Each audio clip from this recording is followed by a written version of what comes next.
In Israel, it is believed that the Arab unrest in the past year is the single most important political event in the last decade.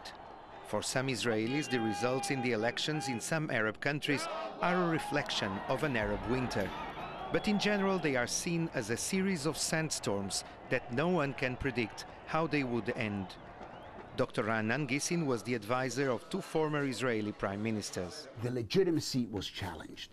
And the question is, how do regimes handle it, and what are we in for? I would say a great deal of uncertainty, and the disintegration of the regional system as we know it will be followed by, say, a long period of instability and uncertainty. Mubarak, Gaddafi or Bin Ali were far more brutal with their secular opposition than with the Muslim Brotherhood. This was due to the fact that they wished to demonstrate to the West that the Islamist tsunami would take over their countries if they were to be overthrown.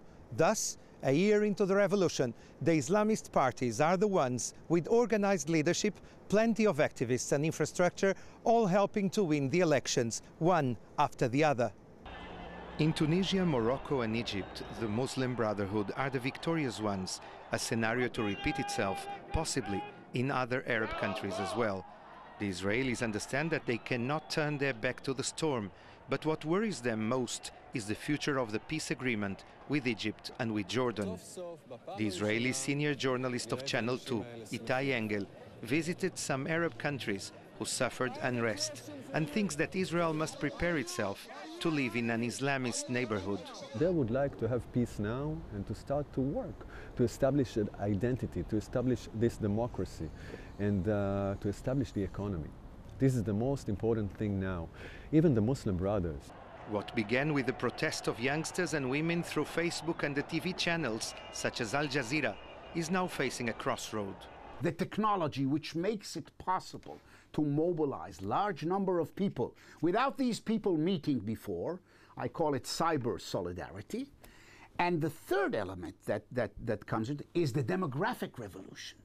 We live in a Middle East, a changing Middle East, in which the majority of people, I would say, let's say 50% of the population of Arab states here is below the age of 24.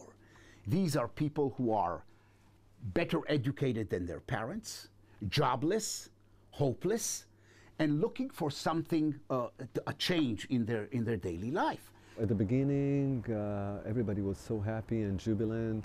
Then, you know, a few months later, it was like a clinic depression for everyone. There is something in the middle, you know, and we should wait and see. Because really, the surprises are just about to occur, for the good and for the bad. I wait, but I know, you know, at the end, and it will take a while, it will be a regime of the people, not of a dictatorship. It doesn't mean, you know, that it will be good to Israel in the short run, but it will be real. So if we're making an accord with someone, we're making an accord with the population and not, you know, with a family in charge. In the Tahrir Square in Cairo, someone wrote, "The future is not what it used to be." The impression is that it will take years until it becomes clear whether the Arab awakening is a dream or a nightmare. Henrique, Cymerman, CCTV, Jerusalem.